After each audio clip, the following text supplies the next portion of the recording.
Hi ಎಲ್ಲರಿಗೂ ನಮಸ್ತೆ. ಇವತ್ತು ಡ್ರೈವಿಂಗ್ ಹೋಗುವಾಗ ವೀಡಿಯೋ ಮಾಡಲಿಲ್ಲ, ಇಲ್ಲೊಂದು ಕಡೆ ನಿಲ್ಲಿಸಿದ್ದೇನೆ ಕಾರನ್ನು.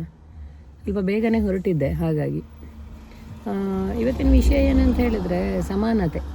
ಗಂಡು ಹೆಣ್ಣು ಇವರಿಬ್ಬರ ಮಧ್ಯೆ ಸಮಾನತೆ ಎಷ್ಟರ ಮಟ್ಟಿಗಿದೆ ಅಂತ.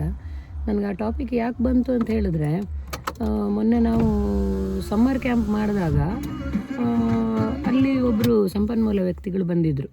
ಅಲ್ಲಿ ಅವ್ರು ಕೇಳಿದಾಗ, ಈಗ ಹೆಚ್ಚಿನವರು ಈಗದು ಹೆಣ್ಮಕ್ಳು ನಮಗೆ ಸಮಾನತೆ ಬೇಕು, ನಾವು ಗಂಡಿಗೆ ಸಮ ಹಾಗೆ ಹೀಗೆ ಅಂತೇಳಿ ಎಲ್ಲ ಮಾತಾಡ್ತಾರೆ. ಆದರೆ ನಿಮಗೆ ಸಮಾನತೆ ಯಾಕೆ ಬೇಕು? ಯಾವಾಗಲೂ ಹೆಣ್ಣು ಎಲ್ಲದಕ್ಕಿಂತನೂ ಅವಳು ತುಂಬ ಎತ್ತರದಲ್ಲಿರುವವಳು. ಜನನಿ ಜನ್ಮಭೂಮಿಶ್ಚ ಸ್ವರ್ಗಾದಪಿ ಗರೀಯಸಿ ಅಂತ ಮಾತಿನ ಹಾಗೆ, ಜನನಿ ಹೆತ್ತ ತಾಯಿ ಹಾಗೂ ಜನ್ಮಭೂಮಿ ನಮ್ಮದು ಸ್ವರ್ಗಕ್ಕಿಂತ ಮಿಗಿಲು ಅನ್ನುವಂಥ ಮಾತಿದೆ. ಮತ್ತು ಯಾಕೆ ನೀವು ಹೆಣ್ಮಕ್ಳು ನಮಗೆ ಸಮಾನತೆ ಬೇಕು ಅಂತ ಕೇಳ್ತೀರಿ ಅಂತ ನನಗೆ ತುಂಬ ಖುಷಿಯಾಯಿತು ಅವ್ರ ಮಾತು ಕೇಳಿ. ಆ್ಯಕ್ಚುಲಿ ಅಂಥದ್ದೊಂದು ವೇಯಲ್ಲಿ ನಾವು ಯಾವತ್ತೂ ಯೋಚನೆ ಮಾಡೋದಿಲ್ಲ ಅಲ್ವಾ. ನಮಗೆ ಸಮಾನತೆ ಬೇಕು ಅಂತೇವೆ, ಗಂಡು ಹೆಣ್ಣು ಸರಿಸಮ ಅಂತ ಹೇಳ್ತೇವೆ. ಆದರೆ ಹೆಣ್ಣಿಗೆ ಸಮ ಆದಂಥದ್ದು ಯಾವುದೂ ಇಲ್ಲ. ಅವಳ ತ್ಯಾಗ ಆಗಿರ್ಬೋದು, ಅವಳು ಪಡುವಂಥ ಕಷ್ಟ ಆಗಿರ್ಬೋದು, ಅವಳು ಹಾಕುವಂಥ ಶ್ರಮ ಆಗಿರ್ಬೋದು, ಅವಳು ಮನೆಯನ್ನು ನಡೆಸ್ಕೊಂಡು ಹೋಗಲಿಕ್ಕೆ, ಸಂಸಾರ ನಡೆಸಲಿಕ್ಕೆ, ಅಥವಾ ಹೊರಗಡೆ ಅವಳು ಏನೇನೆಲ್ಲ ಸಮಸ್ಯೆಗಳನ್ನು ಎದುರಿಸ್ತಾಳೆ ಅದನ್ನೆಲ್ಲ ಸರಿತೂಗಿಸ್ಕೊಂಡು ಹೋಗಲಿಕ್ಕೆ ತುಂಬ ಕಷ್ಟಪಡ್ತಾಳೆ ಒಂದು ಹೆಣ್ಣಾದವಳು. ಕೆಲವರಿಗೆ ಅದೆಲ್ಲ ತುಂಬ ಸುಲಭದಲ್ಲಿ ಸಿಗ್ಬೋದು, ಕಷ್ಟಪಡದೆ ಸಿಗ್ಬೋದು. ಆದರೆ ಹೆಚ್ಚಿನವರಿಗೆ ಕಷ್ಟಪಡದೆ ಏನೂ ಸಹ ಸಿಗೋದಿಲ್ಲ, ಆಯಿತಾ. ಆ ವಿಷಯ ನನಗೆ ತುಂಬ ಇಷ್ಟ ಆಯಿತು, ಅದಕ್ಕೆ ನಿಮ್ಮ ಜೊತೆ ಅದನ್ನು ಶೇರ್ ಮಾಡಿಕೊಳ್ಳುವ ಅಂತ. ಇನ್ನೊಂದೇನು ಅಂತ ಹೇಳಿದರೆ, ಗಂಡು ಹೆಣ್ಣು ಅನ್ನುವಂಥದ್ದು ಭೇದ ಭಾವ ಮೊದಲಿಂದನೂ ನಡ್ಕೊಂಡು ಬಂದದ್ದು. ಅದು ಎಷ್ಟೋ ವರ್ಷಗಳಿಂದನೂ, ನಾನು ಸಣ್ಣವಳಿದ್ದಾಗಿಂದನೂ ನೋಡ್ಕೊಂಡು ಬಂದಿದ್ದೇನೆ ಅದನ್ನು. ಈಗಲೂ ಸಹ ಅದೇ ನಡೀತಾ ಇದೆ. ಈಗೇನು ಎಲ್ಲರೂ ಹೇಳ್ತಾರೆ ಆಧುನಿಕ ಯುಗ, ಹೆಣ್ಣು ಗಂಡು ಸಮ, ಈಗ ಹೆಣ್ಣು ಗಂಡಿಗೆ ಸರಿಸಮಾಗಿ ದುಡಿತಾಳೆ, ಎಜುಕೇಷನ್ ಆಗಿರಲಿ, ಅಚೀವ್ಮೆಂಟ್ ಆಗಿರಲಿ, ಯಾವುದೆಲ್ಲೂ ಸಹ ಹೆಣ್ಣು ಹಿಂದುಳಿಲಿಲ್ಲ ಅಂತ. ಆದರೆ ರಿಯಾಲಿಟಿ ಏನು ಗೊತ್ತಾ, ಈಗ ಇತ್ತೀಚೆಗೆ ಒಬ್ಬರು ನನ್ನ ತುಂಬ ಆತ್ಮೀಯರು ಫ್ರೆಂಡ್ ಒಬ್ಬರು ಅವರ ಒಂದು ಪ್ರಾಬ್ಲಮ್ ನನ್ನ ಜೊತೆ ಶೇರ್ ಮಾಡ್ಕೊಂಡಾಗ, ಅವ್ರ ಹೆಸರು ಬೇಡ ಪಾಪ, ಸುಮ್ಮನೆ ಅವರು ನನ್ನ ಜೊತೆ ಅದು ತುಂಬ ಏನು ಸೀಕ್ರೆಟ್ ಅನ್ನುವಂಥ ರೀಸನ್ನಿಗೆ ಕಾನ್ಫಿಡೆನ್ಷಿಯಲ್ ಆಗಿ ಅದನ್ನು ಅವ್ರು ನನ್ನ ಜೊತೆ ಹಂಚ್ಕೊಂಡಂಥದ್ದು. ಸೊ ಅದನ್ನು ನಾನು ನಿಮಗೆ ಎಕ್ಸಾಂಪಲ್ ಆಗಿ ಹೇಳ್ತಾ ಇದ್ದೇನೆ ಅಷ್ಟೇ. ಅವರು ವರ್ಕಿಂಗ್ ವುಮೆನ್, ಅವರು ಗೌರ್ಮೆಂಟ್ ಏನು ಆಫೀಸಲ್ಲಿ ಅವರು ವರ್ಕ್ ಮಾಡ್ತಾ ಇದ್ದಾರೆ. ಅವ್ರ ಹಸ್ಬೆಂಡು ಅವರಷ್ಟು ಎಜುಕೇಷನ್ನು ಇಲ್ಲ, ಮತ್ತು ಅವರಿಗೆ ಏನು ಸರ್ಕಾರಿ ಕೆಲಸ ಅಲ್ಲ, ಏನೋ ಒಂದು ಬಿಸ್ನೆಸ್ ಮಾಡ್ಕೊಂಡಿದ್ದಾರೆ. ಬಟ್ ಅಲ್ಲಿ ಏನಾಗುತ್ತೆ ಅಂತ ಹೇಳಿದರೆ, ಅವರಿಗೆ ಗಂಡನಿಗಿರುವಂಥ ಒಂದು ಇನ್ಫೀರಿಯಾರಿಟಿ ಕಾಂಪ್ಲೆಕ್ಸ್ ಆಗಿರ್ಬೋದು, ಅಥವಾ ಹೊರಗಡೆ ಹೋದಾಗ ನಿನಗೇನು ಹೆಂಡತಿಗೆ ಗೌರ್ಮೆಂಟ್ ಜಾಬ್ ಇದೆ, ಎಲ್ಲ ಅವಳು ನೋಡ್ಕೊಳ್ತಾಳೆ, ಒಳ್ಳೆ ಸಂಬಳ ಇದೆ ಅವಳಿಗೆ, ನಿನಗೆ ಆರಾಮಾಗಿರ್ಬೋದು, ಹಾಗೀಗೆ ಅಂತ ಕೆಲವರೆಲ್ಲ ಚುಚ್ಚು ಮಾತಾಡೋರು ಇರ್ತಾರೆ ಹೊರಗಡೆ. ಅದರಿಂದನೇನು ಕೆಲವೊಂದು ಸಲ ಅವರಿಬ್ಬರ ಮಧ್ಯೆ ಕೆಲವೊಂದು ಮನಸ್ತಾಪಗಳಾಗಿರ್ಬೋದು, ಪ್ರಾಬ್ಲಮ್ಗಳು ಕ್ರಿಯೇಟ್ ಆಗುತ್ತೆ ಹೊರಗಡೆಯವರಿಂದ. ಅದು ಅವರಿಬ್ಬರ ಮಧ್ಯೆ ಚೆನ್ನಾಗೇ ಇದೆ, ಸಂಬಂಧ ಆಗಿರ್ಬೋದು, ಹೊಂದಾಣಿಕೆ ಆಗಿರ್ಬೋದು, ಮನೆಯಲ್ಲಿರುವ ಕೆಲಸಗಳನ್ನು ಕೆಲವೊಂದು ಸಲ ಹಂಚ್ಕೊಂಡು ಮಾಡೋದಾಗಿರ್ಬೋದು, ಎಲ್ಲ ಸಹ.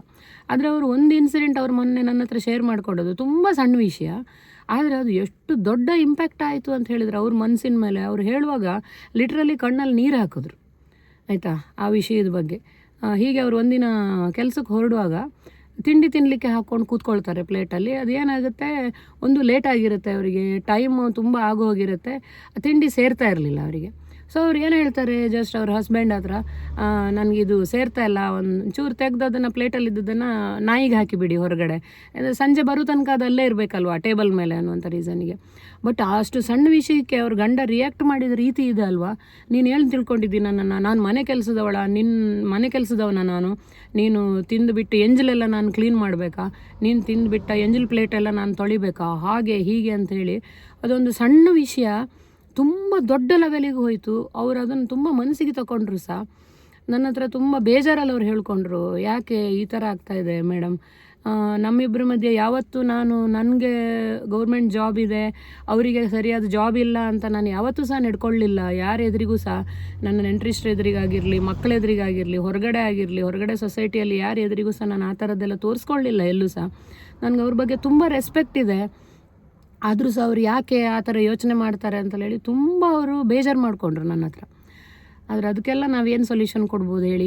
ಸೊ ಗಂಡ ಹೆಂಡತಿ ಮಧ್ಯೆ ಇರೋ ವಿಷಯ ಅವರೇ ಸರಿ ಮಾಡ್ಕೊಳ್ತಾರೆ. ಆಮೇಲೆ ಅದು ಸರಿ ಆಯಿತು ಸಹ, ಅವ್ರ ಹಸ್ಬೆಂಡಿಗೆ ಅದು ರಿಯಲೈಸ್ ಆಯಿತು ಸಹ, ನಾನು ಆ ಥರ ರಿಯಾಕ್ಟ್ ಮಾಡಬಾರ್ದಿತ್ತು ಅಂತ. ಬಟ್ ಏನು ಅಂದರೆ, ಇಂಥದ್ದನ್ನು ನಾನು ತುಂಬ ಕಡೆ ನೋಡಿದ್ದೇನೆ, ಕೇಳಿದ್ದೇನೆ ಸಹ. ಈಗ ಹೆಂಡತಿಗೆ ಹುಷಾರಿಲ್ಲ ಅಂತ ಹೇಳಿದರೆ, ಅವಳಿಗೆ ಮಲಗಿದಲ್ಲಿಂದ ಏಳ್ಲಿಕ್ಕೆ ಆಗ್ತಾ ಇಲ್ಲ ಅಂತ ಹೇಳಿದ್ರೆ, ಅವಳಿಗೊಂದು ತಿಂಡಿ ಕೊಡುವಾಗ ಆಗಿರ್ಬೋದು, ನನಗೊಂದು ಒಬ್ಬರು ನನ್ನ ಹತ್ರ ಶೇರ್ ಮಾಡ್ಕೊಂಡದ್ದು ಅದು ಅವ್ರ ಎಕ್ಸ್ಪೀರಿಯನ್ಸ್. ಪ್ಲೇಟನ್ನು ಈಗ ನಾವು ನಾಯಿಗೆ ಅಥವಾ ಹೊರಗಡೆ ಏನಾದರೂ ಬೇರೆ ಇದಕ್ಕೆಲ್ಲ ನಾವು ಕೊಡ್ತೇವಲ್ಲ ಅದರ ಕೆಳಗಿಟ್ಟು ಅವಳು ಎಲ್ಲಿ ಮಲ್ಕೊಂಡಿದ್ದಾಳೆ ಅಲ್ಲಿಗೆ ದೂಡುವಂಥದ್ದು ಕೆಲವು ಗಂಡಸರು ಮಾಡೋದು. ಸೊ ಅದೆಲ್ಲ ತುಂಬ ಮನಸ್ಸಿಗೆ ಬೇಜಾರಾಗುತ್ತೆ ಕೇಳುವಾಗ. ನೀವು ಹೇಳ್ಬೋದು ಈಗ ಹಾಗೆಲ್ಲ ಇಲ್ಲ, ಕಾಲ ಬದಲಾಗಿದೆ ಅಂತ.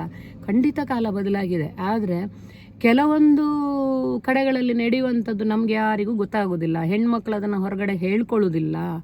ಗಂಡ ಅಥವಾ ಮನೆಯವರು ಆ ಥರ ಮಾಡಿದ್ರು ಅದನ್ನು ಮುಚ್ಚಿಟ್ಕೊಂಡು ನಾನು ತುಂಬ ಚೆನ್ನಾಗಿದ್ದೇನೆ ಅಂತ ತೋರಿಸ್ತಾರೆ. ಅದಕ್ಕೆ ಹೇಳೋದು ಯಾವಾಗಲೂ ಹೆಣ್ಮಕ್ಳು ತುಂಬ ಸ್ಟ್ರಾಂಗ್ ಅಂತ. ಓಕೆ, ಇವತ್ತಿಗೆ ಇಷ್ಟೇ ಸಾಕು. ಸಿಗುವ ಮತ್ತೆ. ಬಾಯ್.